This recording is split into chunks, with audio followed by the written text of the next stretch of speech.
So I just made it back to Eastern Kentucky. Actually, I've been in Eastern Kentucky. I just made it back here to the hollers in Eastern Kentucky.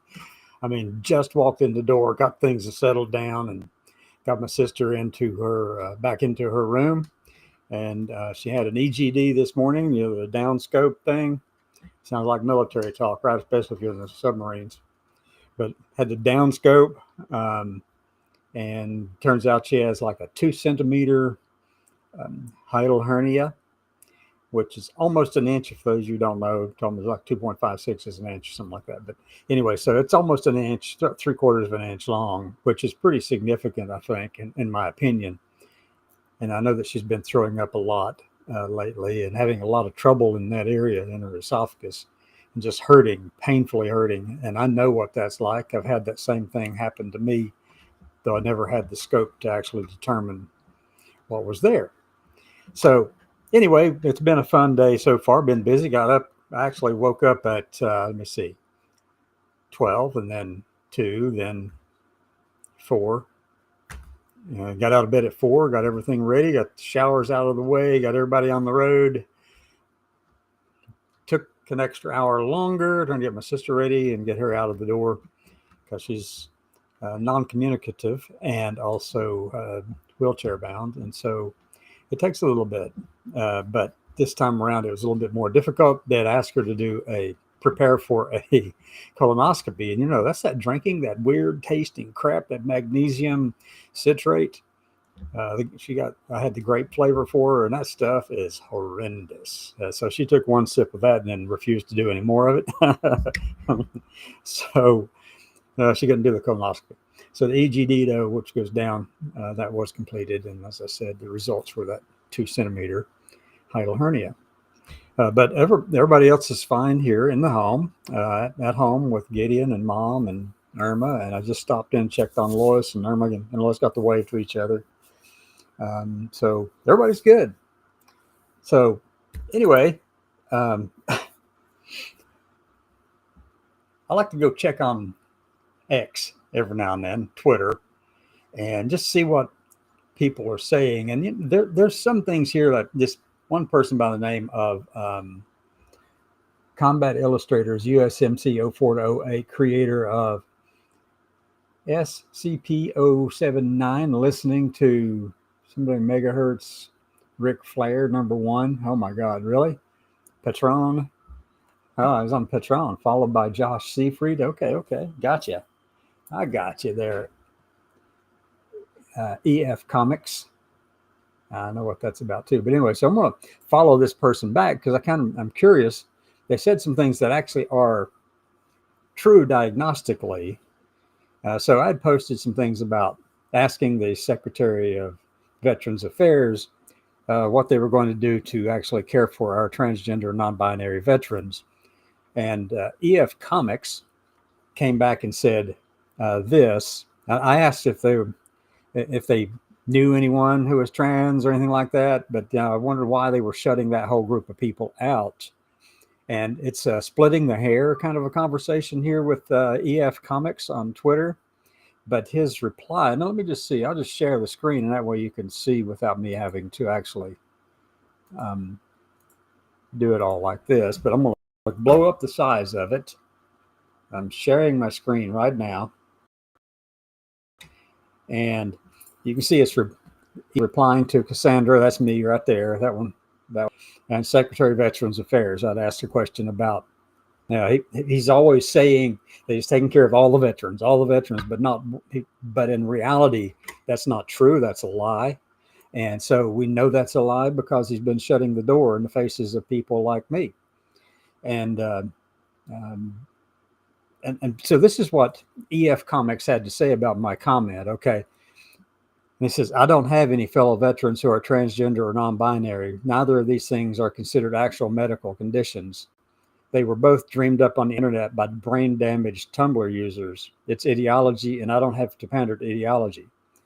He goes on to say, I do have transsexual fellow veterans who were medically determined as such, and I'm fine with that because that's actual medical science.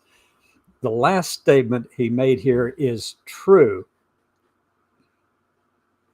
the first statement up here, there's some gray in that, but there's also things up there that are completely wrong, like being transgender and non-binary is not brain damaged Tumblr users. Most modern people actually prefer, most modern current millennials and people like who are younger than me prefer the term transgender and non-binary because who we are is not sexual.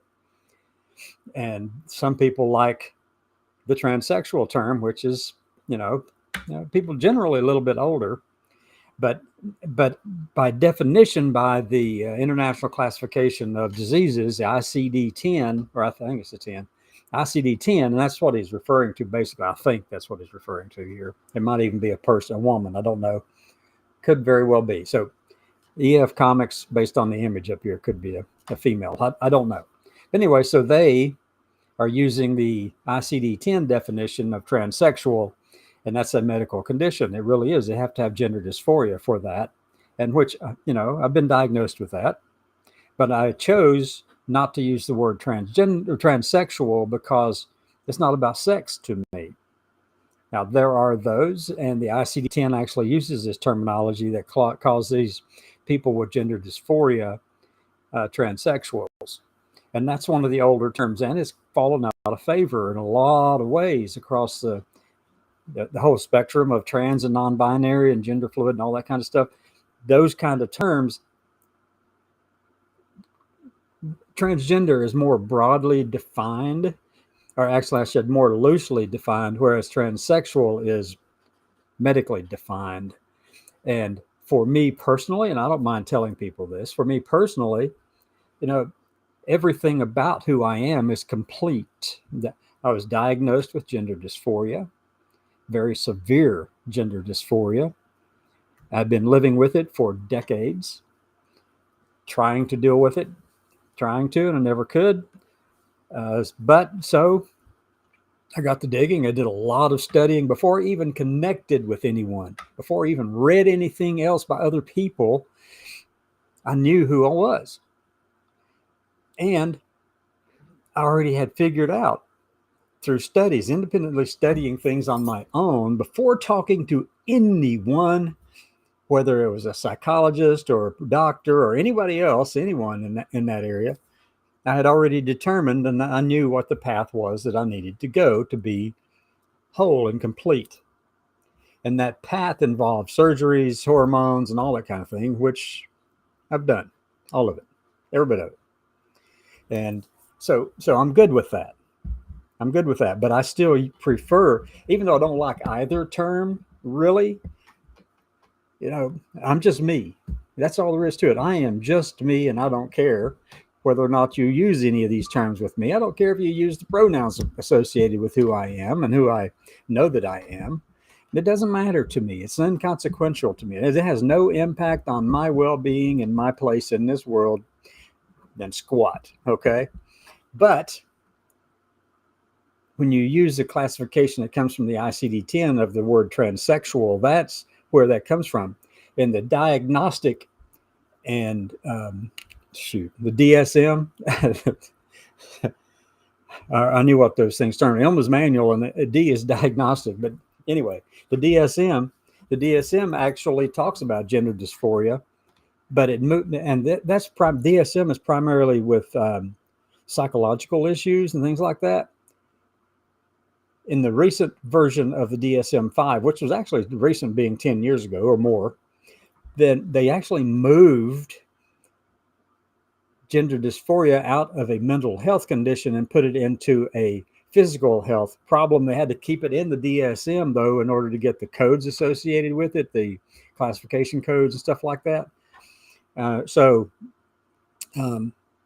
It was in there, but it got its own chapter, and that's where the words you end up with gender dysphoria and I don't know. I don't recall right off the top of my head if the word transgender is in there or not, but that's a case of taking gender dysphoria away from the psychological side of things and putting it over into a physical thing, which is what it is, period. I mean, and a lot of you are going to go, well, that's just woke BS. Well, no, it's not woke BS because,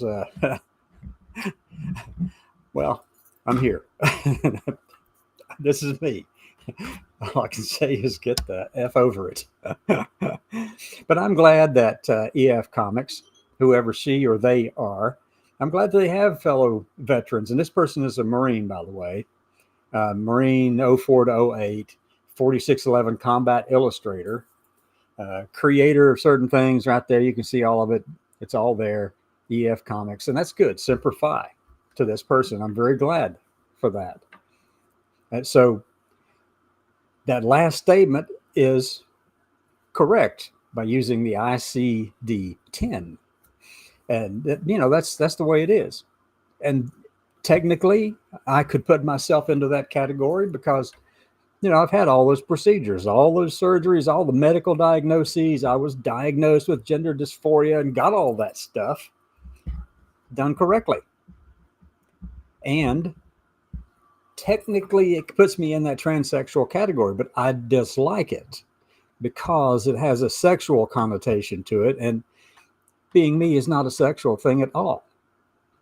It has nothing to do with my orientation or sex or anything like that. It is just who I am, and that's who I know I am. And that's, whether you take it, that's on you. It doesn't matter to me. I really don't care. But the first paragraph up here that EF Comics wrote, yeah, there are veterans. There are plenty of veterans out there who are transgender and non-binary. As a matter of fact, it's estimated there are about 100 and some thousand, maybe. I don't know, something like that. I'm just, I do know that there were at least over 6,000 transgender non-binary veterans responded to a survey that was done within the past year or two that the VA did. The VA conducted the survey and actually paid transgender people, veterans, to participate in that study. I was part of the team that designed that study. I know what that is, okay? But we also put in terms like transsexual, transgender, non-binary, gender fluid, and all those terms, who is in the veteran specifies in some sort of gender other than the one they were assigned at birth, however that may be. And I know that can get a little wonky with a lot of people and all that. I get it. And I don't mean it to be, but gender and sex are some challenging things to talk about because they are not black and white. The physical manifestation of one's sex even is not strictly binary. It is predominantly binary, but that does not mean that everyone falls within that sex binary or the gender binary. It just doesn't work that way. There's too much fluidity, too much variability at the end of those spectrums, okay? And we know that. I mean, look, now this may be a little bit challenging for some, and I don't mean this to offend anyone whatsoever.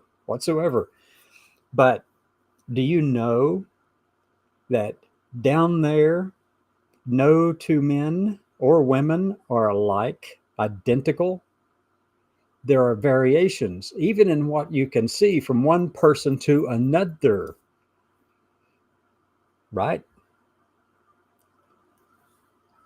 Well, all you have to do is realize that if there's variation there and some conditions are intersex conditions, the variability can extend way beyond what you see and what you understand. There's more to it than just that difference from one person to another you see externally. Because as I said, no two people are exactly alike down there or up here or in here. No two people are exactly alike. Okay. If they were exactly alike, then you might have a leg to stand on when you say that sex and gender are binary. But in reality, the correct way to say that is that sex and gender are predominantly binary, but they don't always have to be. We know that. All you have to do, really, come on, do I have to say it again? If you know anything at all, if you've been around the block one or two times, then you know that no two people look alike down there. And therefore, that extension of variability means that anything is possible beyond that. Yeah, yeah. Do I need to explain it further than that? I mean, let me give you an idea. Let me give you an example. This one is a genetic difference, and all those are genetic differences too. And you wonder why? How did those genetic differences occur? Well, from the very beginning, there's been genetic variability built into the system, that is a human being or any animal, really. So we've got that variability in there that actually preserves that species because it has variability. It wouldn't take long for something to actually wipe out a whole group of people if they were all alike, or affect a whole group of people and cause them problems if they were all alike. I mean, there are diseases that are just endemic to certain people because of where they are from. But let me give you another visual to kind of help you understand this. How many of you know what a cleft lip or a cleft palate is? It's a genetic anomaly. It's not caused by one gene. It's caused by 19 genes. And all it takes is any 6 of those 19 in any combination to give a person a cleft lip or a cleft palate. And the severity of that depends on the combination of 6 plus the epigenetic factors that cause it to be a slider switch between them, not an on-off switch. It doesn't go click, click, click, click. No, it slides between them. So if you've seen someone with a cleft lip, then there are some people who have really severe cleft lips, and there are some people who have very mild and almost non-existent cleft lips, but they still have it, or cleft palate. That's there. That variability, the differences, if everything was strictly binary and there were no variability in any of those things, then you wouldn't see the variability in cleft lips. You wouldn't see the variability that actually says that, hey, there are some children born who are conjoined with others. There are some children who are born who have their limbs misplaced. They're in different places on the body. There are children born who have more than 10 fingers or toes. That's the genetic variability. These things are built into this system, okay? Sometimes, it's caused by something else. It's triggered by something, but, for the most part, it's genetic variability. And it's the luck of the draw based on your ancestry. That's where all this stuff comes from. And that's why it's so important that we collaborate on the science behind all of us. There are going to be a lot of people who do not like the idea that you're going to look at us scientifically and do a study on us physically and genetically. But I'm going to tell you that it needs to be done. I want to know. Not to fix anything. There's nothing wrong. That's just the way it is. I just want to understand, don't you? I mean, don't you want to know? But this person, EF Comics, made this statement that transgender, non-binary were. Let me go get off the share screen so that I can look at you. There we go. So you can see me. So anyway, this person says that the transgender non-binary is dreamed up on Tumblr by brain-damaged Tumblr users. EF, the last paragraph is great because that's the truth. That's actually current medical understanding. And I just wish the rest of the people would actually understand that and comprehend it too. So anyway, but then again, the next line, EF Comics replied back again. They said, also, your condescending approach here is not winning anyone to your side. I don't care. I'm not trying to win anyone to my side. I'm just trying to stop the nonsense. Your condescension also suggests you think your side has won the debate. There is no debate about my existence, EF. I'm here. That debate, you know, that one's gone. This is who I am, and I am here. There is no debate about my right to exist. There is debate about what the rest of the country is going to do with us. Like, you know, they had internment camps for the Japanese at the end of World War or during World War II, and then they imprisoned the Chinese people in the late 1800s after they had brought them here to build the railroads. Then they kicked them out because, you know, Chinamen. And what's so funny to me is it's almost comical. 100 years later, here we are trying to kick out the Chinese people who own land here. Now, I want to know how you're going to tell of all the Chinese people who are native-born Americans and naturalized Americans, how are you going to tell that the land that they own is not the same as the land some other Chinese person owns? There's a complicated process here. But anyways, about 100 years ago, a little over 100, we've gone through the same stuff with the Chinese. Got afraid of them. You know, the quote, Chinamen were causing all kinds of problems and they were a bad influence on all of our women after we brought them over here to build the railroads. And then they would sneak back in across the border in the late 1890s and early 1900s. We'd send them away. They'd find a way to get back in across the Mexican border and come back into the U.S., or they would go into Canada and come through the Canadian border into the U.S. because they wanted to be in America. And that, as a matter of fact, most of them had lived here predominantly most of their life. So we never seem to get it from our history, do we? Anyway, if I've been condescending on a lot of this stuff, that's not the intent. I just want people to know there's no debate about my existing. I'm here. And by definition, I happen to agree that according to the ICD-10, that you can classify me as transsexual because I've gone through all of that stuff to be who I am. And I have no intention of ever going and doing all that again. I'm done. I'm complete. I am, the debate's over. But I don't like the term transsexual because it implies that sexual things are the basis for who I am. And it is not. Never has been and never will be. Come on. That's just who I am. Period. As a trans person. I don't even like the word transgender, even though well, I don't know. It's kind of, there's nuances to this that people just kind of literally whitewash over. So yeah, it's fun to get over here on X and kind of carry on with these conversations. So I'm glad EF Comics does have some transsexual fellow veterans, but the definition is outdated, or the word is outdated, simply because of the connotation it has. So let's see.